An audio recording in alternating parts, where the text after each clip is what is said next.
Let's welcome Sonia Andhi. Sonia ji, स्वागत है जी. Thank you very much. Thank you. Sat Shri Akal Arshdeep. People are ready for change. They are ready for the NDP. So we're hearing lots of good things. ਪਹਿਲਾਂ ਤਾਂ ਅੱਗੇ ਆਉਣ ਦਾ ਕੀ ਕਾਰਨ ਰਿਹਾ ਕਿ ਮੈਂ ਅੱਗੇ ਆਉਣਾ ਲੋਕਾਂ ਦੇ ਲਈ ਚੇਂਜ ਦੇ ਲਈ ਕੰਮ ਕਰਨਾ ਹੈ, ਆਪਣੇ ਆਪ ਨੂੰ ਨੋਮੀਨੇਟ ਕਰਨਾ ਹੈ. And I feel कि I can do a job too. I can do this job कि मैं लोਕਾਂ ਦੀ आवाज़ ਨੂੰ ऑटोवा तक ले जा सकती ਹਾਂ. But there's so many issues ਜਿਨ੍ਹਾਂ ਦੇ ਲਈ long term solution ਸਾਨੂੰ ਚਾਹੀਦੇ ਹੈ ਜਿਹੜੀ government ਬਣਾ ਸਕਦੀ ਹੈ. So it's important to be in parliament. NDP the policies, NDP ਦੀ ਜਿਹੜੀ values ਹੈਗੀ ਉਹ ਹਮੇਸ਼ਾ ਆਮ ਲੋਕਾਂ ਦੀ ਰਹੀ ਹੈ. Not for big corporations. Surrey Centre ਦੇ ਵਿੱਚ ਰੇਸ ਲਿਬਰਲ ਤੇ NDP ਦੀ ਹੈਗੀ ਜਿਹੜੀ ਪੋਲਸ ਲੇਟੈਸਟ ਹੈਗੀ. ਸੋ I say vote for the party ਜਿਹੜੀ ਤੁਹਾਡੇ ਨਾਲ ਖੜੀ ਹੋਈ. ਸੋ ਵੀ ਵਾਂਟ ਕਿ ਸਾਰਿਆਂ ਦੇ ਕੋਲ ਫ੍ਰੀ ਮੈਡੀਕੇਸ਼ਨ ਮਿਲੇ, ਫ੍ਰੀ ਡੈਂਟਲ ਕੇਅਰ ਮਿਲੇ ਤੇ ਮੈਂਟਲ ਹੈਲਥ.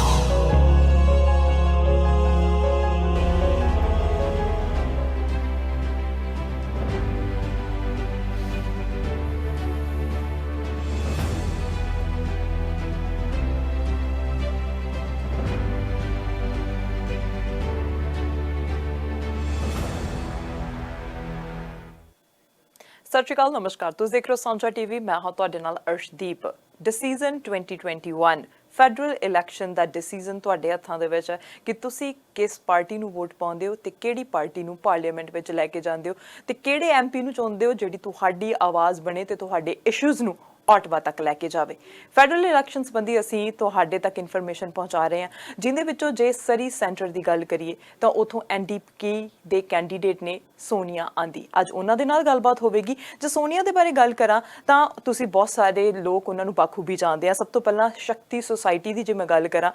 अवार्ड करवाए जाते हैं. शक्ति अवार्ड्स उन्होंने फाउंडर रहे हैं, उस कम्यूनिटी के नाल जुड़ के ये लगातार काम करते हैं. NDP के नाल लगभग 20 साल तो उत्ते ज़्यादा का एक्सपीरियंस है. उन्होंने नाल फंड रेज करते हैं जां कह सकते हैं कि वॉलंटियर के तौर के उत्ते काम करते हैं. उन्होंने कैंपेन जी जदों हुंदी है तो उन्होंने नाल जड़े हमेशा मोढे दे नाल मोढा ला के खड़ते हैं तो हुण NDP वालों as a MP candidate run कर रहे हैं. हैल्थ साइंसिस एसोसीएशन के यूनियन मैंबर रहे हैं, मैंटल हैल्थ के स्पैशलिस्ट रहे हैं, न्यू वैस्टमिनिस्टर लेबर कौंसल के डेलीगेट रहे हैं. NDP के नाल जिद्दां मैं दस्सिया कि वॉलंटियर रहे हैं. इक्वैलिटी के नाल फेयरनैस जस्टिस संबंधी काफ़ी इन्होंने काम किया होया ते कम्यूनिटी इन्हां नूं बड़ी चंगी तरह दे नाल जाणदी है. ते अज हुण इलैक्शन बारे गल करांगे कि किहड़े-किहड़े इशूज़ दे उत्ते ये काम करना चाहुंदे हैं जे इस सरी सेंटर तो इलैक्ट हुंदे हैं. लेट्स वेलकम सोनिया आंधी. सोनिया जी, स्वागत है जी. Thank you very much. Thank you. Sat Shri Akal Arshdeep. How are you doing, first of all? I'm very well, thank you. How's the campaign going? It's excellent. Lots of energy. बहुत positive feedback मिल रहा है सानों लोगों तो. People are ready for change. They are ready for the NDP. So we're hearing lots of good things.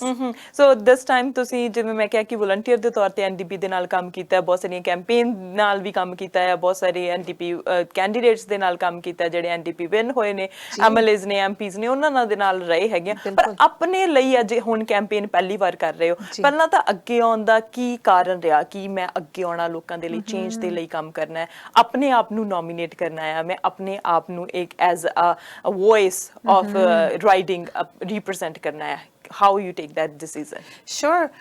So ਜਿੱਦਾਂ ਤੁਸੀਂ ਦੱਸਿਆ ਕਿ ਮੈਂ ਕਮਿਊਨਿਟੀ ਦੇ ਵਿੱਚ ਮੈਨੂੰ 20 ਸਾਲ ਤੋਂ ਜ਼ਿਆਦਾ ਹੋ ਗਏ ਕੰਮ ਕਰਦੇ ਹੋਏ. ਸੋ ਮੈਂ ਜਿੱਦਾਂ ਸ਼ਕਤੀ ਅਵਾਰਡ ਫਾਊਂਡ ਕੀਤੇ, ਸੋਸ਼ਲ ਵਰਕਰ ਮੈਂ ਹੈਗੀਆਂ. ਸੋ ਆਪਣੇ ਕੰਮ ਦੇ ਵਿੱਚ ਮੈਂ ਲੋਕਾਂ ਦੇ ਇਸ਼ੂਜ਼, ਚੈਲੰਜਸ, ਸਟਰਗਲਸ ਇੰਨੇ ਸਾਲਾਂ ਤੋਂ ਸੁਣਦੀ ਆਈ ਹਾਂ. ਐਂਡ ਆਫ ਕੋਰਸ ਕਿ ਅਸੀਂ ਸੋਲੂਸ਼ਨ ਫਾਈਂਡ ਕਰਨ ਦੀ ਹਮੇਸ਼ਾ ਕੋਸ਼ਿਸ਼ ਕਰਦੇ ਹਾਂ ਕਿ ਜਿੰਨਾ ਹੱਲ ਅਸੀਂ ਕਰ ਸਕਦੇ ਹਾਂ. ਪਰ ਜ਼ਿਆਦਾਤਰ ਅਰਸ਼ਦੀਪ ਅਸੀਂ ਦੇਖਦੇ ਹਾਂ ਕਿ ਮੈਂ ਦੇਖਿਆ ਕਿ ਸ਼ਾਰਟ ਟਰਮ ਸੋਲੂਸ਼ਨ ਤਾਂ ਅਸੀਂ ਲੈ ਆਉਂਦੇ ਹਾਂ ਕਿ ਜਿੱਦਾਂ ਬੈਂਡ ਏਡ ਸੋਲੂਸ਼ਨ ਕਹਿ ਲਓ ਕਿ ਬਈ ਥੋੜੇ ਟਾਈਮ ਲਈ ਤਾਂ ਕਿਸੇ ਨੂੰ ਹੈਲਪ ਮਿਲ ਜਾਂਦੀ ਹੈ. ਪਰ ਜਿਹੜੀ ਲੌਂਗ ਟਰਮ ਹੈਗੀ ਖਾਸ ਕਰ ਅਫੋਰਡੇਬਿਲਿਟੀ ਦੀ ਹੋ ਗਈ, ਹੋਮਲੈਸਨੈਸ ਦੀ ਹੋ ਗਈ, ਡਰੱਗਸ ਦੀ, ਗੈਂਗਸ ਦੀ, ਇਹ ਇਸ਼ੂਜ਼ ਕਿੰਨੇ ਸਾਲ ਹੋ ਗਏ ਕਿ ਕੋਈ ਪੂਰਾ ਲੰਬਾ ਲੌਂਗ ਟਰਮ ਸੋਲੂਸ਼ਨ ਨਹੀਂ ਮਿਲਿਆ. ਸੋ ਆਈ ਫੀਲ ਕਿ ਮੈਂ ਐਡਵੋਕੇਸੀ ਤਾਂ ਬਹੁਤ ਕਰਦੀ ਹਾਂ ਅਤੇ ਮੈਂ ਲੋਕਾਂ ਦੇ ਨਾਲ MLA ਦੇ ਆਫਿਸ, MP ਦੇ ਆਫਿਸ ਜਾਂਦੀ ਹਾਂ. ਐਂਡ ਆਈ ਫੀਲ ਕਿ I can do a job too, I can do this job ਕਿ ਮੈਂ ਲੋਕਾਂ ਦੀ ਆਵਾਜ਼ ਨੂੰ ऑटोवा तक ले जा सकती हैं. सो ये बहुत ज़रूरी मैं समझती हाँ कि ਆਵਾਜ਼ ਲੋਕਾਂ ਦੀ ਆਟਵਾ ਤੱਕ ਜਾਣੀ ਚਾਹੀਦੀ ਹੈ ਤੇ ਲੌਂਗ ਟਰਮ ਸੋਲੂਸ਼ਨਸ ਹੋਣੇ ਚਾਹੀਦੇ ਹਨ ਐਂਡ ਉਹ ਜਿਹੜੇ ਹੈਗੇ ਸੋਲੂਸ਼ਨ ਉਹ ਗਵਰਨਮੈਂਟ ਹੀ ਬਣਾਉਂਦੀ ਹੈ ਅਸੀਂ ਤਾਂ ਫਰੰਟ ਲਾਈਨ ਵਰਕਰਸ ਥੋੜਾ ਬਹੁਤ ਹੈਲਪ ਕਰ ਸਕਦੇ ਹਾਂ ਐਡਵੋਕੇਸੀ ਕਰ ਸਕਦੇ ਹਾਂ ਗ੍ਰਾਂਟਸ ਮਿਲ ਜਾਂਦੀਆਂ ਸਾਨੂੰ 1-2 ਸਾਲ ਦੇ ਪਾਇਲਟ ਪ੍ਰੋਜੈਕਟ ਹੋ ਜਾਂਦੇ ਆ ਬਟ ਦੇਰ ਸੋ ਮੈਨੀ ਇਸ਼ੂਜ਼ ਜਿਨ੍ਹਾਂ ਦੇ ਲਈ ਲੌਂਗ ਟਰਮ ਸੋਲੂਸ਼ਨ ਸਾਨੂੰ ਚਾਹੀਦੇ ਆ ਜਿਹੜੀ ਗਵਰਨਮੈਂਟ ਬਣਾ ਸਕਦੀ ਹੈ so it's important to be in parliament ਜੀ ਬਿਲਕੁਲ ਜਿਵੇਂ ਐਨਡੀਪੀ ਦੀ ਜਦੋਂ ਗੱਲ ਕਰਦੇ ਆ ਤਾਂ ਤੁਸੀਂ ਐਨਡੀਪੀ ਦੇ ਨਾਲ ਹੀ ਕੰਮ ਕਰਦੇ ਹੋ ਸ਼ੁਰੂ ਤੋਂ ਐਨਡੀਪੀ ਦੇ ਨਾਲ ਕੋਈ ਖਾਸ ਰੀਜ਼ਨ ਕਿ ਐਨਡੀਪੀ ਦੀਆਂ ਪਾਲਿਸੀਜ਼ ਤੁਹਾਨੂੰ ਅਟਰੈਕਟ ਕਰਦੀਆਂ ਨੇ ਕੀ ਰੀਜ਼ਨ ਹੈ ਕਿ ਹੁਣ ਐਨਡੀਪੀ ਦੇ ਵੱਲੋਂ ਹੀ ਤੁਸੀਂ ਹੁਣ ਮੈਦਾਨ ਦੇ ਵਿੱਚ ਆ ਇੱਥੋਂ ਹੀ ਤੁਸੀਂ ਕੈਂਡੀਡੇਟ ਹੋ ਜੀ ਬਿਲਕੁਲ ਮੈਂ ਇੰਡੀਆ ਵੀ ਕਾਫੀ ਪੋਲੀਟੀਕਲ ਰਹੀ ਸੀਗੀ ਪਾਪਾ ਮੇਰੇ ਫਰੀडम ਫਾਈਟਰ ਸੀਗੇ ਸੋ ਸਾਨੂੰ ਜਿੱਦਾਂ ਫੇਅਰਨੈਸ ਇਕੁਐਲਿਟੀ ਦੀ ਸ਼ੁਰੂ ਤੋਂ ਅਸੀਂ ਸਿੱਖਿਆ ਹੈ ਉਹਦੇ ਬਾਰੇ 'ਚ ਕਿ ਵੀ ਆਲਵੇਜ਼ ਸਪੀਕ ਅਪ ਫॉर ਜਿਨ੍ਹਾਂ ਦੀ ਆਵਾਜ਼ ਨਹੀਂ ਹੈਗੀ ਉਹਨਾਂ ਦੀ ਆਵਾਜ਼ ਨੂੰ ਤੁਸੀਂ ਉੱਚਾ ਉਠਾਓ ਐਨਡੀਪੀ ਦੀ ਪਾਲਿਸੀਜ਼ ਐਨਡੀਪੀ ਦੀ ਜਿਹੜੀ ਵੈਲਿਊਜ਼ ਹੈਗੀ ਉਹ ਹਮੇਸ਼ਾ ਆਮ ਲੋਕਾਂ ਦੀ ਰਹੀ ਹੈ ਨਾਟ ਫॉर ਬਿਗ ਕਾਰਪੋਰੇਸ਼ਨਸ ਕਿ ਜਿਨ੍ਹਾਂ ਦੇ ਕੋਲ ਪਹਿਲਾਂ ਹੀ ਬਹੁਤ ਪਾਵਰ ਹੈ ਹੁਣ ਮੈਂ ਸ਼ਕਤੀ ਅਵਾਰਡਸ ਵੀ ਕਰਦੀ ਹਾਂ ਸ਼ਕਤੀ ਸੁਸਾਇਟੀ ਵੀ ਕਰਦੀ ਹਾਂ ਮੇਰਾ ਹਮੇਸ਼ਾ ਫੋਕਸ ਰਿਹਾ ਹੈ ਕਿ ਉਹਨਾਂ ਨੂੰ ਹਾਈਲਾਈਟ ਕਰੀਏ ਜਿਨ੍ਹਾਂ 'ਤੇ ਕੋਈ ਜ਼ਿਆਦਾ ਧਿਆਨ ਨਹੀਂ ਦਿੰਦਾ ਕਿ just ordinary regular women who have become successful. So it's never been about big names ਕਿ ਮੈਂ ਕਿਹਾ ਉਹਨਾਂ ਦੇ ਤਾਂ ਨਾ ਹੈਗੇ but let's highlight the everyday woman. So the same thing with the NDP ਕਿ NDP always fights for regular people and ਉਹ ਚੀਜ਼ ਮੈਨੂੰ ਬਹੁਤ ਪਸੰਦ ਆਈ ਹੈ ਤੇ ਨਾਲ ਹੀ I feel ਕਿ ਉਹਨਾਂ ਦੀ ਜਿਹੜੀ values ਹੈਗੀ ਕਿ ਜਿੱਦਾਂ workers rights ਹੋ ਗਏ human rights ਹੋ ਗਏ ਉਹ ਹਮੇਸ਼ਾ ਕੰਸਿਸਟੈਂਟ ਰਿਹਾ ਹੈ ਕਿ ਉਹ ਇਹ ਨਹੀਂ ਹੈ ਕਿ ਹੁਣ ਇਲੈਕਸ਼ਨ ਟਾਈਮ ਆਇਆ ਤਾਂ ਹੁਣ ਅਸੀਂ ਆਪਣੀ ਪੋਜੀਸ਼ਨ ਥੋੜੀ ਚੇਂਜ ਕਰ ਦਈਏ so it sounds good for people they've always been consistent and honest and ਸਾਡੇ ਲੀਡਰ ਹੁਣ ਜਗਮੀਤ ਸਿੰਘ ਹੈਗੇ he speaks from the heart ਕਿ ਉਹ ਬਿਲਕੁਲ ਸਿੱਧੀ ਗੱਲ ਕਰਦੇ ਆ ਉਹਨਾਂ ਦੇ ਆਪਣੇ ਐਕਸਪੀਰੀਐਂਸਸ ਹੈਗੇ which really resonate with me so ਇਸ ਕਰਕੇ I feel ਕਿ NDP is the party for me NDP ਦਾ ਜਦੋਂ ਗੱਲ ਹੁੰਦੀ ਹੈ ਕਿ ਐਨਡੀਪੀ ਦੀ ਜਦੋਂ ਅਸੀਂ ਉਹਨਾਂ ਨੂੰ ਵੋਟ ਪਾਉਂਦੇ ਆ ਤਾਂ ਕਹਿ ਦਿੰਦੇ ਆ ਕਿ ਇਹ ਅਪਰੋਕਸੀਮੇਟਲੀ ਇਹਨਾਂ ਦੀ ਪਲੇਟਫਾਰਮ ਜਿਹੜੇ ਲਿਬਰਲਸ ਦੇ ਨਾਲ ਮਿਲਦੇ ਆ ਸੋ ਕਈ ਵਾਰ ਲੋਕ ਅਟਰੈਕਟ ਹੋ ਜਾਂਦੇ ਲਿਬਰਲਸ ਦੇ ਵੱਲ ਉਹ ਲੋਕ ਜਿਹੜੇ ਸਰੀ ਸੈਂਟਰ ਦੇ ਵਿੱਚ ਰਹਿੰਦੇ ਆ ਕਿ ਅਸੀਂ ਐਨਡੀਪੀ ਨੂੰ ਵੋਟ ਨਹੀਂ ਪਾਉਣੀ ਸ਼ਾਇਦ ਇਹ ਪ੍ਰੋਕਸੀ ਵੋਟ ਸਮਝ ਲਈਏ ਅਸੀਂ ਜਾਂ ਕਹਿ ਦਈਏ ਕਿ ਅੱਗੇ ਜਾ ਕੇ ਜੇ ਮਾਈਨੋਰਿਟੀ ਗਵਰਨਮੈਂਟ ਵੀ ਆਉਂਦੀ ਹੈ ਤਾਂ ਲਿਬਰਲਸ ਦਾ ਜਿਹੜਾ ਸਾਥ ਜ਼ਿਆਦਾ ਦਿੱਤਾ ਜਾਂਦਾ ਉਹਨਾਂ ਦੀ ਮੈਂਟੈਲਿਟੀ ਨੂੰ ਕਿਸ ਤਰ੍ਹਾਂ ਚੇਂਜ ਕਰੋਗੇ ਤੁਸੀਂ I'd say ਕਿ ਇਸ ਟਾਈਮ ਲੋਕੀ ਲਿਬਰਲਸ ਦੇ ਨਾਲ ਖੁਸ਼ ਨਹੀਂ ਹੈਗੇ 6 ਸਾਲ ਹੋ ਗਏ ਕਿ ਲਿਬਰਲਸ ਦੇ ਕੋਲ ਟਾਈਮ ਸੀਗਾ ਕਿ ਉਹ ਕਾਫੀ ਚੇਂਜਸ ਲਾ ਸਕਦੇ ਸੀਗੇ ਹੁਣ ਜਿਹੜੀ ਚੀਜ਼ਾਂ ਉਹ ਆਪਣੇ ਪਲੇਟਫਾਰਮ ਦੇ ਵਿੱਚ ਕਹਿ ਰਹੇ ਹੈ ਇਲੈਕਸ਼ਨ ਪ੍ਰੋਮਿਸਿਸ ਕਰ ਰਹੇ ਹੈ ਉਹ 6 ਸਾਲ ਸੀਗੇ ਉਹਨਾਂ ਦੇ ਕੋਲ ਉਹਨਾਂ ਚੀਜ਼ਾਂ ਨੂੰ ਪੂਰਾ ਕਰਨ ਲਈ ਸੋ ਐਨਡੀਪੀ ਦੀ ਬਲਕਿ ਆਈ ਸੇ ਕਿ ਲਿਬਰਲਸ ਹੁਣ ਐਨਡੀਪੀ ਦੀ ਜਿਹੜੀ ਪਾਲਿਸੀਜ਼ ਹੈ ਉਹਨਾਂ ਨੂੰ ਥੋੜਾ ਜਿਹਾ ਚੇਂਜ ਕਰਕੇ ਆਪਣੀ ਪਾਲਿਸੀਜ਼ ਬਣਾ ਕੇ ਪ੍ਰੈਜ਼ੈਂਟ ਕਰ ਦਿੰਦੇ ਆ ਹੁਣ ਤੁਸੀਂ ਦੇਖ ਲਓ ਕਿ ਉਹਨਾਂ ਨੇ ਪਲੇਟਫਾਰਮ ਵੀ 2 ਵੀਕਸ ਇਨਟੂ ਦੀ ਇਲੈਕਸ਼ਨ ਫਿਰ ਉਹਨਾਂ ਨੇ ਰਿਲੀਜ਼ ਕੀਤਾ ਜਦਕਿ ਇਲੈਕਸ਼ਨ ਉਹਨਾਂ ਨੇ ਕਾਲ ਕੀਤਾ ਸੀ ਯੂ ਵੁੱਡ ਥਿੰਕ ਕਿ ਉਹਨਾਂ ਦਾ ਪਲੇਟਫਾਰਮ ਤੋਂ ਸਭ ਤੋਂ ਪਹਿਲਾਂ ਆਉਣਾ ਚਾਹੀਦਾ ਹੈ ਸੋ ਆਈ ਫੀਲ ਕਿ ਉਹ ਦੇਖਦੇ ਆ ਕਿ ਬਈ ਕਿਹੜੀ ਚੀਜ਼ਾਂ ਲੋਕੀ ਪਸੰਦ ਕਰ ਰਹੇ ਉਹਦੇ ਮੁਤਾਬਿਕ ਅਸੀਂ ਆਪਣਾ ਪਲੇਟਫਾਰਮ ਵੀ ਰਿਲੀਜ਼ ਕਰੀਏ ਸੋ $10 child care NDP has been advocating for that for years. ਹੁਣ ਲਿਬਰਲਸ ਕੀ ਕਈ ਪ੍ਰੋਵਿੰਸਸ ਦੇ ਵਿੱਚ ਜਾ ਕੇ ਅਨਾਉਂਸ ਕਰ ਰਹੇ ਕਿ ਵੀ ਅਸੀਂ ਇਸ ਚੀਜ਼ ਨੂੰ ਕਰਾਂਗੇ ਉਹ ਤਾਂ ਪਹਿਲਾਂ ਇੰਨੀ ਵਾਰੀ ਜੇ ਪ੍ਰਪੋਜ਼ਲ ਜਾਂਦਾ ਹੈਗਾ ਬਿੱਲ ਪ੍ਰਪੋਜ਼ ਕੀਤਾ ਗਿਆ ਪਾਰਲੀਮੈਂਟ ਦੇ ਵਿੱਚ ਦੇ vote against it farmer care ਦੇਖ ਲਓ ਕਿ ਲਿਬਰਲਸ ਪਿਛਲੇ 19 ਸਾਲਾਂ ਤੋਂ ਕਹਿੰਦੇ ਆਏ ਹੈ ਕਿ and specially recently in fact 3 days before the platform was released, liberals ਫਿਰ ਵੀ ਕਹਿੰਦੇ ਸੀ ਕਿ ਮਿਸਟਰ ਟਰੂਡੋ ਕਹਿੰਦੇ ਸੀ ਕਿ ਵੀ ਫਾਰਮਰ ਕੇਅਰ ਅਸੀਂ ਕਰਨਾ ਹੈ ਕਿ ਲੋਕਾਂ ਨੂੰ ਫ੍ਰੀ ਮੈਡੀਕੇਸ਼ਨ ਹੋਏ ਹੁਣ ਉਹਨਾਂ ਨੇ ਪਲੇਟਫਾਰਮ ਤੋਂ ਹਟਾ ਹੀ ਦਿੱਤਾ ਹੈਗਾ 19 ਵਾਰੀ ਅਸੀਂ ਪ੍ਰੈਜ਼ੈਂਟ ਕੀਤਾ ਬਿੱਲ ਪਾਰਲੀਮੈਂਟ ਦੇ ਵਿੱਚ and they voted against it Liberals and Conservatives so I say ਕਿ ਇਸ ਵਾਰੀ ਤੁਸੀਂ ਆਪਣੇ ਦਿਲ ਤੋਂ ਜਿਸ ਪਾਰਟੀ ਨੂੰ ਤੁਸੀਂ ਸਮਝਦੇ ਹੋ ਕਿ ਉਹ ਤੁਹਾਡੀ ਵੌਇਸ ਬਣੇਗੀ ਤੇ ਖਾਸ ਕਰ ਕੈਂਡੀਡੇਟ ਨੂੰ ਤੁਸੀਂ ਦੇਖੋ ਕਿ ਉਮੀਦਵਾਰ ਕੌਣ ਹੈਗੇ ਜਿਹੜੇ ਤੁਹਾਡੇ ਲਈ ਸਟਰੋਂਗਲੀ ਫਾਈਟ ਕਰਨਗੇ ਸੋ ਆਈ ਥਿੰਕ ਦੈਟਸ ਇੰਪੋਰਟੈਂਟ ਕਿ ਬਹੁਤ ਡਿਫਰੈਂਸ ਹੈਗਾ ਐਨਡੀਪੀ ਤੇ ਲਿਬਰਲਸ ਦੇ ਵਿੱਚ liberals will say the right things ਕਿ ਮਿਸਟਰ ਟਰੂਡੋ ਚੰਗੀ ਗੱਲਾਂ ਕਰਦੇ ਆ ਪਰ ਜਿਹੜੇ ਰਿਜ਼ਲਟ ਹੈਗੇ ਉਹ ਨਹੀਂ ਆਉਂਦੇ ਬਲਕਿ ਜਗਮੀਤ ਸਿੰਘ ਕੀ ਬਲਕਿ ਆਪੋਜੀਸ਼ਨ ਦੇ ਵਿੱਚ ਹੋਣ ਦੇ ਬਾਵਜੂਦ ਉਹਨਾਂ ਨੇ ਕਈ ਚੀਜ਼ਾਂ ਲੋਕਾਂ ਦੇ ਫਾਇਦੇ ਲਈ ਉਹ ਲੈ ਕੇ ਆਏ ਆ and so I think look at the track record look at the results and ਉਸ ਹਿਸਾਬ ਦੇ ਨਾਲ ਤੁਸੀਂ ਵੋਟ ਪਾਓ ਪਰ ਦਿਲ ਖੋਲ ਕੇ ਕਿ ਬਿਨਾਂ ਡਰੇ ਕਿ ਬਈ ਇਹ ਵੇਸਟ ਜਾਣੀ ਹੈ ਐਬਸੋਲੂਟਲੀ ਨਾਟ ਇਸ ਟਾਈਮ ਖਾਸ ਕਰ ਸਰੀ ਸੈਂਟਰ ਦੇ ਵਿੱਚ ਰੇਸ ਲਿਬਰਲਸ ਤੇ ਐਨਡੀਪੀ ਦੀ ਹੈਗੀ ਜਿਹੜੀ ਪੋਲਸ ਲੇਟੈਸਟ ਹੈਗੀ ਸੋ I say vote for the party ਜਿਹੜੀ ਤੁਹਾਡੇ ਨਾਲ ਖੜੀ ਹੋਏਗੀ ਦੈਟਸ ਟਰੂ ਤੇ ਨਾਲ ਜਦੋਂ ਅਸੀਂ ਸਰੀ ਸੈਂਟਰਲ ਦੀ ਗੱਲ ਕਰਦੇ ਹਾਂ ਜਾਂ ਸਰੀ ਦੀ ਗੱਲ ਕਰਦੇ ਹਾਂ Surrey is the fastest growing city in the whole Canada ਜੇ ਪੂਰੇ ਕੈਨੇਡਾ ਦੀ ਗੱਲ ਕਰੀਏ ਹਰ ਰੋਜ਼ ਨਵੇਂ ਇਮੀਗ੍ਰੈਂਟ ਆ ਰਹੇ ਨੇ ਹਰ ਰੋਜ਼ ਨਵੇਂ ਲੋਕ ਆ ਰਹੇ ਨੇ ਸਟੂਡੈਂਟਸ ਆ ਰਹੇ ਨੇ ਨਵੀਂ ਜਿੱਦਾਂ ਗਰੋ ਕਰ ਰਹੀ ਹੈਗੀ ਹੈ ਸਿਟੀ ਪਰ ਸਿਟੀ ਦੇ ਵਿੱਚ ਜਦੋਂ ਇਨਫਰਾਸਟ੍ਰਕਚਰ ਦੀ ਗੱਲ ਆਉਂਦੀ ਹੈ ਇਨਫਰਾਸਟ੍ਰਕਚਰ ਨੂੰ ਲੈ ਕੇ ਕੀ ਚੇਂਜਸ ਆਏਗਾ ਹੈ if you will be elected? ਸੀ ਸਭ ਤੋਂ ਵੱਡੀ ਚੀਜ਼ ਅਰਸ਼ਦੀਪ ਹੈਗੀ ਅਫੋਰਡੇਬਿਲਿਟੀ ਦੀ ਕਿ ਬਹੁਤ ਜ਼ਿਆਦਾ ਲੋਕੀ ਪਰੇਸ਼ਾਨ ਹੈ ਕਿ ਕਾਸਟ ਆਫ ਲਿਵਿੰਗ ਜਿਹੜੀ ਹੈ ਉਹ ਬਹੁਤ ਵਧੀ ਹੋਈ ਹੈ ਸੋ ਉਹਦੇ ਲਈ ਮੇਨ ਥਿੰਗ ਇਜ਼ ਹਾਊਸਿੰਗ ਹੋ ਗਈ ਰੈਂਟ ਹੋ ਗਿਆ ਸੋ ਉਹਦੇ ਲਈ we have to make a change ਕਿਉਂਕਿ ਪਿਛਲੇ 6 ਸਾਲਾਂ ਦੇ ਵਿੱਚ ਹਾਊਸਿੰਗ ਪ੍ਰਾਈਸਿਸ ਲੋਅਰ ਮੇਨਲੈਂਡ ਦੇ ਵਿੱਚ 4 ਲੱਖ ਉੱਪਰ ਗਏ ਨੇ ਸੋ ਉਹਦੇ ਲਈ ਵੀ ਆਰ ਸੇਇੰਗ ਕਿ ਅਫੋਰਡੇਬਲ ਯੂਨਿਟਸ ਅਸੀਂ 5 ਲੱਖ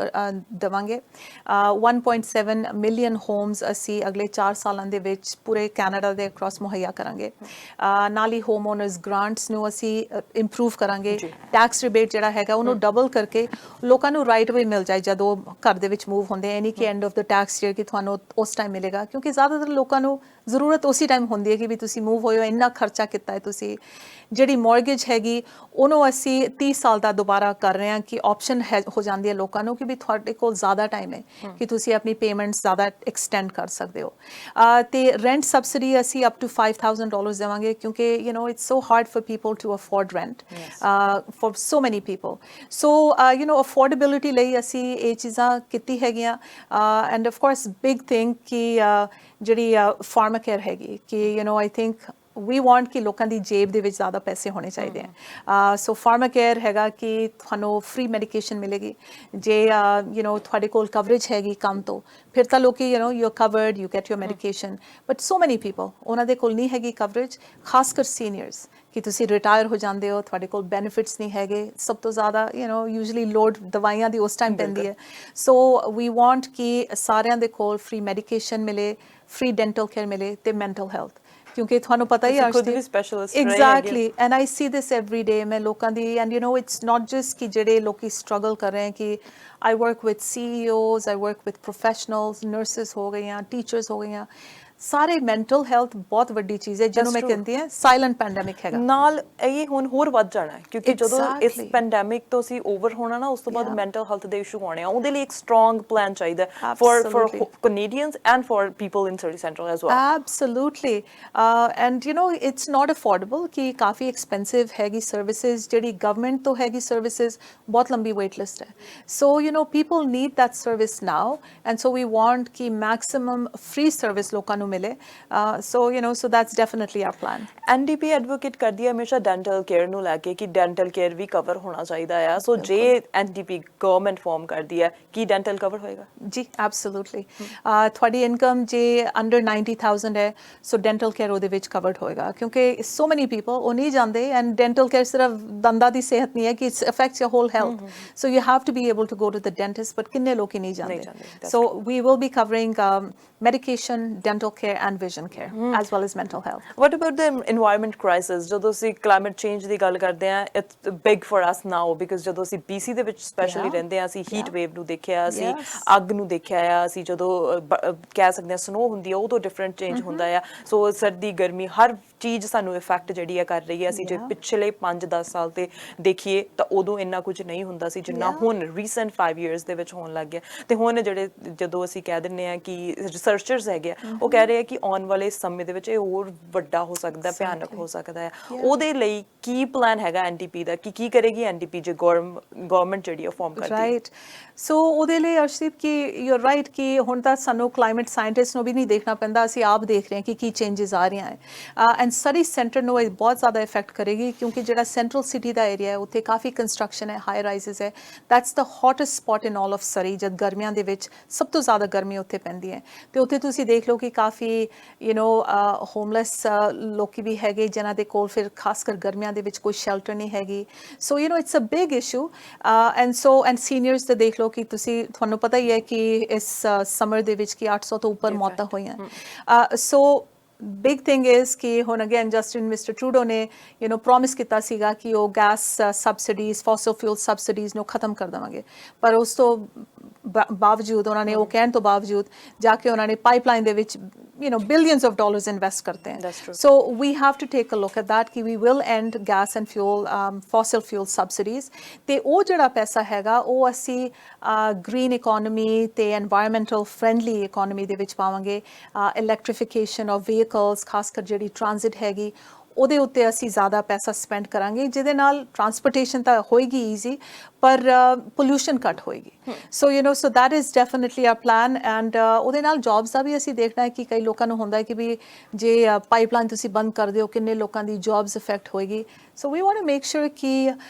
ਜੌਬਸ ਲੋਕਾਂ ਨੂੰ, ਪਰ ਜਿਹੜੀ ਐਨਵਾਇਰਨਮੈਂਟਲ ਫਰੈਂਡਲੀ ਜੌਬਸ ਹੈਗੀ ਉਹ ਉਹਨਾਂ ਨੂੰ ਗ੍ਰੀਨ ਇਕੋਨਮੀ ਦੇ ਨਾਲ ਅਸੀਂ ਉਹਨਾਂ ਨੂੰ ਜੌਬਸ ਮੁਹੱਈਆ ਕਰਾਂ। ਬਿਲਕੁਲ। ਇੱਕ ਅਨਦਰ ਇਸ਼ੂ ਤੇ ਮੈਂ ਗੱਲ ਕਰਨੀ ਚਾਹੁੰਦੀ ਹਾਂ, ਉਹ ਹੈਗੀ ਆ ਜੇ ਸਰੀ ਦੀ ਗੱਲ ਕਰ ਲੈਂਦੇ ਆ, ਚਾਹੇ ਉਹ ਸਰੀ ਦਾ ਕਿਹੜਾ ਵੀ ਪਾਸਾ ਹੈਗਾ, ਸਰੀ ਸੈਂਟਰਲ ਹੈਗਾ ਆ ਜਾਂ ਕੋਈ ਵੀ, ਜਦੋਂ ਸਰੀ ਦੀ ਗੱਲ ਆ ਜਾਂਦੀ ਹੈ ਤਾਂ ਕਹਿੰਦੇ ਗਨਸ ਐਂਡ ਗੈਂਗਸ ਦਾ ਮੁੱਦਾ ਜਿਹੜਾ ਹਮੇਸ਼ਾ ਛਾਇਆ ਰਹਿੰਦਾ ਆ। ਹਰ ਪਾਰਟੀ ਉਹਦੇ ਤੇ ਆਪਣਾ ਆਪਣਾ ਪੱਖ ਰੱਖ ਰਹੀ ਹੈ। ਜੇ ਅਸੀਂ ਲਿਬਰਲਸ ਦੀ ਗੱਲ ਕਰ ਲਈਏ, ਉਹਨਾਂ ਨੇ ਅਸੌਲਟ ਰਾਈਫਲਸ ਬੈਨ ਕੀਤੀਆਂ ਸੀਗੀਆਂ, ਕੰਜ਼ਰਵੇਟਿਵ ਕਹਿ ਰਹੇ ਕਿ ਅਸੀਂ ਬੈਨ ਹਟਾ ਦਾਂਗੇ, ਪਰ ਦੁਬਾਰਾ ਫਿਰ ਉਹ ਕਹਿ ਰਹੇ ਨਹੀਂ ਨਹੀਂ ਅਸੀਂ ਬੈਨ ਜਿਹੜਾ ਉਹ ਉਸੇ ਤਰ੍ਹਾਂ ਰੱਖਾਂਗੇ। ਤੁਹਾਡਾ ਕੀ ਸਟੈਂਡ ਹੈ ਕਿ ਜੇ ਗਵਰਨਮੈਂਟ ਆਉਂਦੀ ਹੈ ਕਿ ਰਾਈਫਲਸ ਨੂੰ ਉਸੇ ਤਰ੍ਹਾਂ ਬੈਨ ਰੱਖਿਆ ਜਾਏਗਾ, ਹਟਾ ਦਿੱਤਾ ਜਾਵੇਗਾ, ਜਾਂ ਹੋਰ ਸਟ੍ਰਿਕਟ ਮੈਜਰਸ ਜਿਹੜੇ ਉਹ ਲਿਆਂਦੇ ਜਾਣਗੇ? See, it's very interesting ਜਿੱਦਾਂ ਤੁਸੀਂ ਕਿਹਾ ਕਿ ਹੁਣ ਕੰਜ਼ਰਵੇਟਿਵਸ ਕੀ ਫਲਿਪ ਫਲॉप ਕਰ ਰਹੇ ਹਨ ਕਿ ਵੀ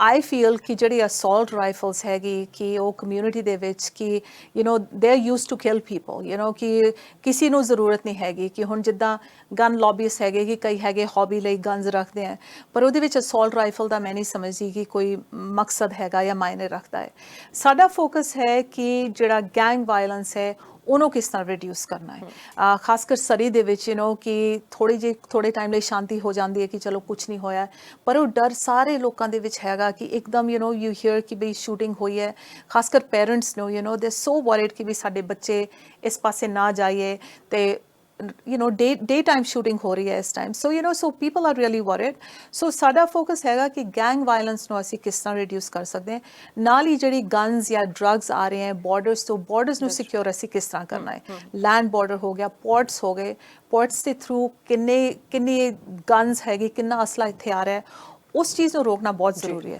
ਕਿਉਂਕਿ that I don't think has been addressed fully। ਕਿ ਇਸ time there's a lot of guns, but main issue is ਕਿ community ਨੂੰ ਦੇ ਨਾਲ ਮਿਲ ਕੇ we have to address the gang violence issue। Gang violence ਹੋ ਗਿਆ, ਹਾਊਸਿੰਗ ਹੋ ਗਈ, ਇਹ ਬਹੁਤ ਵੱਡੇ ਇਸ਼ੂ ਹੈਗੇ, ਖਾਸ ਕਰਕੇ ਹੁਣ ਇਲੈਕਸ਼ਨਸ ਦੇ ਟਾਈਮ ਦੇ ਉੱਤੇ ਹਰ ਕੋਈ ਇਹਨਾਂ ਇਸ਼ੂਜ਼ ਦੇ ਬਾਰੇ ਗੱਲ ਕਰ ਰਿਹਾ। ਪਰ ਇਕੋਨਮੀ ਵੀ ਵੱਡਾ ਇਸ਼ੂ ਹੈਗਾ ਆ ਕਿ ਪੈਂਡੈਮਿਕ ਦੇ ਦੌਰਾਨ ਇਕੋਨਮੀ ਬਹੁਤ ਜ਼ਿਆਦਾ ਇਫੈਕਟ ਹੋਈ ਹੈ। ਅਸੀਂ ਜੌਬਸ ਦੇਖੀਆਂ, ਕਿੰਨੇ ਲੋਕਾਂ ਦਾ ਜੌਬ ਲਾਸ ਹੋਇਆ ਆ। ਬਹੁਤ ਸਾਰੀਆਂ ਪਾਰਟ ਟਾਈਮ ਜੌਬਸ ਆ ਵੀ ਰਹੀਆਂ, ਵਾਪਸ ਆ ਰਹੀਆਂ, ਇਕੋਨਮੀ ਦੇ ਵਿੱਚ ਆ ਰਹੀਆਂ, ਪਰ ਬਹੁਤ ਸਾਰੇ ਲੋਕ ਅਜਿਹੇ ਆ ਕਿ ਜਿਹਨਾਂ ਨੇ ਇੱਕ ਵਾਰੀ ਆਪਣੀ ਜੌਬ ਲਾਸਟ ਕੀਤੀ, ਦੁਬਾਰਾ ਅਜੇ ਤੱਕ ਜੌਬ ਤੇ ਨਹੀਂ ਜਾ ਸਕੇ। ਪਰ ਹੁਣ ਜਦੋਂ ਪ੍ਰੋਮਿਸਿਸ ਹੋ ਰਹੇ ਨੇ ਤੇ ਕਹਿ ਰਹੇ ਕਿ ਅਸੀਂ ਇੰਨੇ ਬਿਲੀਅਨ ਇਨਵੈਸਟ ਕਰਾਂਗੇ, ਇੰਨੇ ਮਿਲੀਅਨ ਇਨਵੈਸਟ ਕਰਾਂਗੇ, ਹੁਣ ਡੈਫਿਸਿਟ ਆਲਰੇਡੀ ਕੈਨੇਡਾ ਦੇ ਉੱਤੇ ਇੰਨਾ ਜ਼ਿਆਦਾ ਹੈਗਾ ਆ। ਹੁਣ ਲੋਕ ਵਰੀਡ ਹੈਗੇ ਕਿ ਟੈਕਸਿਸ ਇਨਕਰੀਜ਼ ਹੋਣਗੇ, ਐਨਡੀਪੀ ਕਿੰਨੇ ਕੁ ਟੈਕਸ ਇਨਕਰੀਜ਼ ਕਰੇਗੀ ਜਾਂ ਫਿਰ ਇੰਨੇ ਹੀ ਟੈਕਸ ਲਗਾਏ ਜਾਣਗੇ, ਕਿਸ ਤਰ੍ਹਾਂ ਦੀ ਪਾਲਿਸੀ ਹੋਏਗੀ ਰਿਕਵਰ ਕਰਨ ਦੇ ਲਈ ਇਕੋਨਮੀ ਨੂੰ? ਰਾਈਟ। ਐਂਡ ਅਰਸ਼ਦੀਪ ਕਿ ਨਾ ਤਾਂ ਲਿਬਰਲਸ ਤੇ ਨਾ ਹੀ ਕੰਜ਼ਰਵੇਟਿਵਸ ਨੇ ਕੋਈ ਆਪਣਾ ਪਲਾਨ ਦੱਸਿਆ ਕਿ ਵੀ ਉਹਨਾਂ ਨੇ ਕਿਸ ਤਰ੍ਹਾਂ ਜਿਹੜੇ ਕੁਝ ਵੀ ਚੀਜ਼ਾਂ ਉਹ ਦੱਸ ਰਹੇ ਆ ਕਿ ਉਹਨਾਂ ਨੇ ਕਿਸ ਤਰ੍ਹਾਂ ਉਹਨਾਂ ਨੂੰ ਫੰਡ ਕਰਨਾ ਹੈ। So Jagmeet Singh has a plan and again ਉਹਦੇ ਲਈ ਅਸੀਂ ਕੰਸਿਸਟੈਂਟ ਹੈਗੇ, ਸ਼ੁਰੂ ਤੋਂ ਅਸੀਂ ਕਹਿ ਰਹੇ ਵੈਲਥ ਟੈਕਸ ਹੋਣਾ ਚਾਹੀਦਾ ਹੈ ਕਿ ਜਿਹੜੇ ਖਾਸ ਕਰ ਪੈਂਡੈਮਿਕ ਦੇ ਦੌਰਾਨ ਕਿ ਲੋਕਾਂ ਦਾ ਜਿੱਦਾਂ ਤੁਸੀਂ ਦੱਸ ਰਹੇ ਸੀਗੇ ਕਿ ਕਿੰਨੇ ਲਾਸ ਹੋਏ ਆ, ਜੌਬਸ ਦੇ ਜਾਨਾਂ ਗਈਆਂ ਹੈ, ਬਿਜ਼ਨਸ ਬੰਦ ਹੋਏ ਆ, ਪਰ ਜਿਹੜੀ ਵੱਡੀ ਕੰਪਨੀਜ਼ ਹੈਗੀ ਦੇ ਮੇਡ ਓਵਰ $78 ਬਿਲੀਅਨ ਡਿਊਰਿੰਗ ਦ ਪੈਂਡੈਮਿਕ। ਉਹਨਾਂ ਨੇ ਟੈਕਸ ਕਿੰਨੇ ਦਿੱਤੇ? ਬਹੁਤ ਘੱਟ ਇਫ ਐਨੀ, ਕਿਉਂਕਿ ਟੈਕਸ ਲੂਪ ਹੋਲਸ ਇੰਨੇ ਹੈਗੇ ਕਿ ਉਹ ਉਸ ਕਰਕੇ ਉਹਨਾਂ ਨੂੰ ਟੈਕਸ ਦੇਣਾ ਹੀ ਨਹੀਂ ਪੈਂਦਾ। ਸੋ ਸਾਨੂੰ we have to change the tax system ਕਿ ਜਿਹੜੇ ਲੂਪ ਹੋਲਸ ਹੈਗੇ ਉਹ ਬੰਦ ਹੋਏ ਤੇ ਟੈਕਸ ਹੇਵਨਸ ਦੇ ਵਿੱਚ ਆਫਸ਼ੋਰ ਅਕਾਊਂਟਸ ਦੇ ਵਿੱਚ ਬਿਲੀਅਨਸ ਦੇ ਹਿਸਾਬ ਦੇ ਨਾਲ 250 ਬਿਲੀਅਨ ਦੇ ਤਕਰੀਬਨ ਪੈਸੇ ਉੱਥੇ ਪਏ ਆ। ਉਹ ਪੈਸੇ ਕੈਨੇਡੀਅਨ ਇਕੋਨਮੀ ਦੇ ਵਿੱਚ ਆਉਣੇ ਚਾਹੀਦੇ ਆ, ਉਹ ਨਹੀਂ ਕਿ ਟੈਕਸ ਹੇਵਨ ਦੇ ਵਿੱਚ। ਐਂਡ ਉਹਦੇ ਵਿੱਚ ਵੀ ਅਸੀਂ ਕਹਿੰਦੇ ਕਿ ਫੇਅਰ ਟੈਕਸੇਸ਼ਨ ਹੋਏ। ਵੀ ਆਰ ਨਾਟ ਸੇਇੰਗ ਕਿ ਤੁਸੀਂ ਸਾਰਾ ਪੈਸਾ ਦੇ ਦਿਓ, ਕਿ ਤੁਸੀਂ ਜੇ ਸਪੇਸ ਆਪਣੀ ਸ਼ਿਪ ਸਪੇਸ ਦੇ ਜਾਣਾ ਹੈ ਉਹਦੇ ਲਈ ਫਿਰ ਵੀ ਤੁਹਾਡੇ ਕੋਲ ਪੈਸਾ ਰਹੇਗਾ, but contribute to the economy, and ਉਹ ਚੀਜ਼ ਨਹੀਂ ਹੋ ਰਹੀ। ਸੋ ਜਿੱਦਾਂ ਖਾਸ ਕਰ ਕੰਪਨੀਜ਼ ਲਾਈਕ ਐਮਾਜ਼ਨ ਹੋ ਗਈ, ਨੈਟਫਲਿਕਸ ਹੋ ਗਈ, ਜਿਹੜੀ ਇੱਧਰੋਂ ਪੈਸਾ ਕਿ ਕੰਜ਼ਿਊਮਰਸ ਅਸੀਂ ਯੂਜ਼ ਕਰਦੇ ਹਾਂ ਉਸ ਚੀਜ਼ ਨੂੰ, ਪਰ ਸਾਡੇ ਤੋਂ ਪੈਸਾ ਤਾਂ ਲੈਂਦੇ ਆ ਪਰ ਇਕੋਨਮੀ ਦੇ ਵਿੱਚ ਪੈਸਾ ਉਹਨਾਂ ਦਾ ਨਹੀਂ ਜਾਂਦਾ। ਸੋ ਸਾਡਾ ਫੋਕਸ ਹੈਗਾ ਕਿ ਜਿਹੜੇ ਵੈਲਥੀ ਹੈਗੇ, ਅਲਟਰਾ ਵੈਲਥੀ ਹੈਗੇ, ਉਹਨਾਂ ਦੇ ਟੈਕਸ ਲਗਾਇਆ ਜਾਏ ਜਿਹੜਾ ਹਜੇ ਤਾਈਂ ਨਹੀਂ ਲਗਾਇਆ ਗਿਆ। ਤੇ ਉਹਦੇ ਲਈ ਵੀ ਜਗਮੀਤ ਸਿੰਘ ਨੇ ਪ੍ਰਪੋਜ਼ਲ ਹਮੇਸ਼ਾ ਬਿੱਲ ਉਹ ਪ੍ਰੈਜ਼ੈਂਟ ਕਰਦੇ ਆ ਪਾਰਲੀਮੈਂਟ ਦੇ ਵਿੱਚ, ਬਹੁਤ ਲਿਬਰਲਸ ਤੇ ਕੰਜ਼ਰਵੇਟਿਵਸ ਉਹਦੇ ਅਗੇਂਸਟ ਵੋਟ ਕਰਦੇ ਆ। ਸੋ ਮੇਰਾ ਕੁਐਸਚਨ ਇਹ ਹੈਗਾ ਕਿ ਫਿਰ ਤੁਸੀਂ ਕਿਸ ਤਰ੍ਹਾਂ ਇਸ ਚੀਜ਼ ਨੂੰ ਫੰਡ ਕਰਨਾ ਹੈ। ਦੁਬਾਰਾ ਸਾਡੇ ਤੇ ਹੀ ਟੈਕਸ ਲੱਗੇਗਾ ਕਿਉਂਕਿ ਹਰ ਵਾਰੀ ਇਹੀ ਹੁੰਦਾ ਹੈ। ਕੰਜ਼ਰਵੇਟਿਵਸ ਦਾ ਟਰੈਕ ਰੈਕਡ ਹੈਗਾ ਕਿ ਉਹ ਜਿਹੜੇ ਬੈਨੀਫਿਟ ਹੈਗੇ ਉਹਨਾਂ ਨੂੰ ਹੌਲੀ ਹੌਲੀ ਕੱਟ ਕਰ ਦਿੰਦੇ ਆ, ਸੋ ਬੈਨੀਫਿਟ ਸਾਡੇ ਕੱਟ ਹੋ ਜਾਂਦੇ ਆ, ਟੈਕਸ ਵੱਧ ਜਾਂਦੇ ਆ। ਲਿਬਰਲਸ ਟੈਕਸ ਵਧਾਈ ਜਾਂਦੇ ਆ, ਬੈਨੀਫਿਟ ਥੋੜੇ ਟਾਈਮ ਲਈ ਉਹ ਚੰਗੇ ਲੱਗਣ ਲਈ ਕਹਿ ਦਿੰਦੇ ਆ, ਪਰ ਕੰਸਿਸਟੈਂਟਲੀ ਬੈਨੀਫਿਟ ਹੈਗੇ ਨਾਟ ਰੀਅਲੀ। ਅੱਛਾ, ਜਦੋਂ ਸਾਰੀ ਸੈਂਟਰਲ ਦੀ ਗੱਲ ਆਉਂਦੀ ਹੈ, ਅਸੀਂ ਦੇਖਦੇ ਹਾਂ ਕਿ 6 ਸਾਲ ਹੋ ਗਿਆ ਲਿਬਰਲ ਗਵਰਨਮੈਂਟ ਨੂੰ, ਤੇ ਐਮਪੀ ਵੀ ਜਿਹੜੇ ਨੇ ਉਹ ਲਿਬਰਲ ਤੋਂ ਨੇ, ਤੇ ਪਰ ਹੁਣ ਚੇਂਜਸ ਦੀ ਜਦੋਂ ਗੱਲ ਆਉਂਦੀ ਹੈ, ਤੁਹਾਨੂੰ ਕੀ ਲੱਗਦਾ ਕਿ ਕਿਹੜੇ ਚੇਂਜਸ ਨਹੀਂ ਆਏ ਇਹਨਾਂ 6 ਸਾਲਾਂ ਦੇ ਵਿੱਚ ਜਿਹੜੇ ਆਉਣੇ ਚਾਹੀਦੇ ਸੀ? ਹੋਮਲੈਸਨੈਸ ਤੁਸੀਂ ਦੇਖ ਲਓ, ਡਰੱਗਸ ਦੀ ਇਸ਼ੂ ਦੇਖ ਲਓ ਕਿ ਕ੍ਰਾਈਸਿਸ ਕਈ ਹੈਗੇ, ਹਾਊਸਿੰਗ ਕ੍ਰਾਈਸਿਸ ਹੈਗਾ, ਹੋਮਲੈਸਨੈਸ ਕ੍ਰਾਈਸਿਸ ਹੈਗਾ, ਓਪੀਓਇਡ ਕ੍ਰਾਈਸਿਸ ਹੈਗਾ ਜਿਹੜਾ ਮੈਂਟਲ ਹੈਲਥ ਦੇ ਨਾਲ ਕਨੈਕਟਡ ਹੈ, ਗੈਂਗ ਵਾਇਲੈਂਸ ਦੇਖ ਲਓ, ਇਹ ਵੱਡੇ ਵੱਡੇ ਤੇ ਕਲਾਈਮੇਟ ਕ੍ਰਾਈਸਿਸ, ਯੂ نو ਕਿ these are all big things ਜਿਹੜੀ ਕਿ ਐਡਰੈਸ ਨਹੀਂ ਹੋਈਆਂ। ਯੂ نو ਪ੍ਰੋਮਿਸਿਸ ਬਹੁਤ ਬਣਾਏ ਗਏ ਕਿ ਵੀ ਅਸੀਂ ਇੱਦਾਂ ਕਰਾਂਗੇ ਤੇ ਉੱਦਾਂ ਕਰਾਂਗੇ, ਪਰ ਜੇ ਤੁਸੀਂ ਚੇਂਜ ਦੇਖੋ ਕਿ ਆਫਕੋਰਸ ਯੂ نو ਉਹ ਕਹਿੰਦੇ ਆ ਕਿ ਵੀ ਅਸੀਂ ਇਹ ਚੀਜ਼ ਲੈ ਕੇ ਆਇਆ, ਸਕਾਈ ਟ੍ਰੇਨ ਲੈ ਕੇ ਆਇਆ, ਅਸੀਂ ਇੱਥੇ ਬਾਕੀ ਬਿਲਡਿੰਗਸ ਅਸੀਂ, ਦ ਥਿੰਗ ਇਜ਼ ਕਿ ਉਹ ਸਿਰਫ ਲਿਬਰਲਸ ਐਮਪੀਜ਼ ਨਹੀਂ ਲੈ ਕੇ ਆਏ ਆ ਇੱਥੇ, ਉਹ ਤਾਂ ਤੁਸੀਂ ਵੱਖਰੀ ਮਿਊਨਿਸਪੈਲਿਟੀਜ਼ ਦੇ ਨਾਲ ਕੰਮ ਕਰਕੇ, ਪ੍ਰੋਵਿੰਸ ਦੇ ਨਾਲ ਕੰਮ ਕਰਕੇ, ਕਿ ਯੂ نو ਇਸ ਟਾਈਮ ਖਾਸ ਕਰ ਪ੍ਰੋਵਿੰਸ ਦੇ ਵਿੱਚ BC NDP ਸਰਕਾਰ ਦੇ ਨਾਲ ਲੋਕੀ ਕਾਫੀ ਖੁਸ਼ ਹੈਗੇ ਕਿਉਂਕਿ ਜਿਹੜੇ ਉਹਨਾਂ ਨੇ ਪ੍ਰੋਮਿਸਿਸ ਕੀਤੇ ਸੀਗੇ ਉਹ ਪੂਰੇ ਕਰ ਰਹੇ ਨੇ। ਸੋ you no so I think ਕਿ ਚੇਂਜਸ ਆਏ ਹੈ ਥੋੜੀ ਬਹੁਤ, ਪਰ ਜਿਹੜੇ ਵੱਡੇ ਕ੍ਰਾਈਸਿਸ ਹੈਗੇ ਉਹ ਵੱਧ ਗਏ ਨੇ ਪਿਛਲੇ 6 ਸਾਲਾਂ ਦੇ ਵਿੱਚ। And you know that's what we hearing on the ground ਕਿ ਲੋਕੀ ਬਹੁਤ ਫੈਡ ਅਪ ਹੈਗੇ ਕਿ ਕੁਝ ਚੇਂਜ ਨਹੀਂ ਹੋਇਆ ਹੈ ਤੇ ਦੁਬਾਰਾ ਯੂ نو ਉਹੀ ਪ੍ਰੋਮਿਸਿਸ ਆ ਰਹੇ ਹਨ। ਸੋ ਆਈ ਸੇ ਕਿ ਤੁਹਾਨੂੰ ਦੇਖਣਾ ਪੈਣਾ ਕਿ ਬਈ ਕੀ ਚੇਂਜ ਹੋਏਗੀ, ਜੇ 6 ਸਾਲ ਦੇ ਵਿੱਚ ਨਹੀਂ ਹੋਈ ਤਾਂ ਹੁਣ ਕੀ ਹੋਏਗੀ। ਤੇ ਉਸ ਤੋਂ ਪਹਿਲਾਂ ਜਿਹੜੇ ਕੰਜ਼ਰਵੇਟਿਵ ਸੀਗੇ ਉਹ ਵੀ, ਉਹਨਾਂ ਨੂੰ ਵੀ ਮੌਕਾ ਮਿਲਿਆ ਸੀਗਾ, ਪਰ ਤੁਸੀਂ ਆਈ ਸੇ ਜਗਮੀਤ ਸਿੰਘ ਦਾ ਟਰੈਕ ਰੈਕਡ ਦੇਖੋ, NDP ਨੂੰ ਦੇਖੋ, BC ਦੇ ਵਿੱਚ ਵਾਟ ਹੈਜ਼ ਬੀਨ ਪੋਸੀਬਲ ਕਿ ਅਸੀਂ ਕਿੰਨੇ ਅੱਗੇ ਆ ਗਏ ਹਾਂ, ਉਹੀ ਚੀਜ਼ ਪੂਰੀ ਕੈਨੇਡਾ ਦੇ ਵਿੱਚ ਹੋ ਸਕਦੀ ਹੈ। ਅੱਛਾ, ਕਿਹੜੇ ਮੇਨ ਮੁੱਦੇ ਹੋਣਗੇ ਜਿਨ੍ਹਾਂ ਦੇ ਉੱਤੇ ਤੁਸੀਂ ਨਾਲੋਂ ਨਾਲ ਕੰਮ ਕਰਨਾ ਚਾਹੋਗੇ ਕਿ ਜਦੋਂ ਜੇ ਤੁਸੀਂ ਇਲੈਕਟ ਹੁੰਦੇ ਆ ਕਿ ਉਹ ਕਿਹੜੀਆਂ ਟਿਪਸ ਦੇ ਉੱਤੇ ਚੀਜ਼ਾਂ ਗਿਣਾ ਸਕਦੇ ਆ ਕਿ ਇਹਨਾਂ ਦੇ ਉੱਤੇ ਆਫ ਕੋਰਸ ਮੈਂ ਕੰਮ ਕਰਨਾ ਚਾਹੁੰਦੀ ਹਾਂ? ਜੀ ਬਿਲਕੁਲ, mental health of course is you know ਕਿ ਮੈਂ ਉਹਦੇ ਪ੍ਰੈਕਟੀਸ਼ਨਰ ਹੈਗੀ ਹਾਂ, so I think that is a big issue ਤੇ ਉਹਦਾ ਕਾਸਟ ਬਹੁਤ ਜ਼ਿਆਦਾ ਹੈਗਾ ਇਸ ਟਾਈਮ ਲੋਕਾਂ ਤੇ। ਵਾਇਲੈਂਸ ਇਜ਼ ਅਨਦਰ ਵਨ ਜਿਹੜਾ ਐਡਿਕਸ਼ਨ ਦੇ ਨਾਲ ਵੀ ਕਨੈਕਟਡ ਹੈਗਾ, ਤੇ ਨਾਲ ਹੀ housing, you know housing is a big one ਕਿ ਹੋਮਲੈਸਨੈਸ ਹੋ ਗਈ, ਪਰ ਉੱਦਾਂ ਵੀ ਲੋਕੀ you know first time buyers ਕਿ ਜਿਹੜੇ ਯੰਗ ਬੱਚੇ ਹੈਗੇ ਜਾਂ ਕੋਈ ਫਸਟ ਟਾਈਮ ਬਾਇਰ ਹੈ ਉਹ ਸੋਚ ਵੀ ਨਹੀਂ ਸਕਦੇ ਕਿ ਅਸੀਂ ਘਰ ਕਿਸ ਤਰ੍ਹਾਂ ਲਵਾਂਗੇ। So housing is a big one, ਤੇ ਨਾਲ ਹੀ ਯੂ نو ਕਿ ਮੇਨ ਹੈਗਾ ਕਿ ਲੋਕਾਂ ਦੀ ਸੁਣਵਾਈ, ਕਿ I am hearing a lot of this Arshdeep ਕਿ ਲੋਕੀ ਕਹਿੰਦੇ ਕਿ ਅਸੀਂ ਪਰਸਨਲੀ ਜਿਹੜੀ ਉਹਨਾਂ ਦੀ ਇਸ਼ੂਜ਼ ਹੈ ਉਹ ਨਹੀਂ ਸੋਲਵ ਹੁੰਦੀ, ਉਹ MP ਦੇ ਆਫਿਸ ਜਾਂਦੇ ਹੈ ਤੇ ਕਈ ਵਾਰੀ you know one person was saying ਕਿ ਮੈਨੂੰ ਤਾਂ ਡਾਂਟ ਕੇ ਉਹਨਾਂ ਨੇ ਕਿਹਾ ਕਿ ਖਾਸ ਕਰ ਇਮੀਗ੍ਰੇਸ਼ਨ ਦੇ ਲਈ ਉਹਨਾਂ ਨੇ ਪੁੱਛਿਆ ਸੀਗਾ ਕਿ ਕਹਿੰਦੇ ਕਿ ਤੁਸੀਂ why don't you go to a consultant, ਕਿ ਉਹਨਾਂ ਤੋਂ ਤੁਸੀਂ ਪ੍ਰੋਫੈਸ਼ਨਲੀ ਭਰਵਾਣੇ ਸੀ, ਆਪ ਕਿਉਂ ਭਰੇ। ਸੋ ਇਮੀਗ੍ਰੇਸ਼ਨ ਦਾ ਜਿੱਦਾਂ ਤੁਸੀਂ ਦੇਖ ਲਓ ਸਿਸਟਮ ਇੰਨਾ ਕੰਪਲਿਕੇਟਡ ਹੈ ਕਿ you have to go to a consultant, whereas it shouldn't be that you know ਕਿ ਸਿੰਪਲੀਫਾਈ ਤੁਸੀਂ ਕਰੋ ਪ੍ਰੋਸੈਸ ਨੂੰ, ਤੇ ਗਵਰਨਮੈਂਟ ਜਿਹੜੇ EMPLOYEES ਹੈਗੇ ਉਹਨਾਂ ਦਾ ਕੰਮ ਹੈ ਕਿ ਉਹ ਤੁਹਾਨੂੰ ਹੈਲਪ ਕਰਨ। ਸੋ ਮੇਨ ਥਿੰਗ ਇਜ਼ ਕਿ my door will always be open, and also ਕਿ ਮੇਰਾ ਤਾਂ ਵਿਜ਼ਨ ਹੈਗਾ ਕਿ ਹਰ 2-3 ਮਹੀਨੇ ਬਾਅਦ ਟਾਊਨ ਹਾਲ ਹੋਏ ਕਿ ਲੋਕੀ ਆ ਕੇ ਮੈਨੂੰ ਮਿਲ ਸਕਣ ਤੇ ਆਪਣੀ ਜ਼ਰੂਰਤਾਂ ਗੱਲਾਂ ਦੱਸਣ ਕਿ ਵੀ ਕਿਹੜੀ ਚੀਜ਼ ਚੰਗੀ ਹੈਗੀ ਪਰ ਕਿਹੜੀ ਨਹੀਂ ਹੈਗੀ,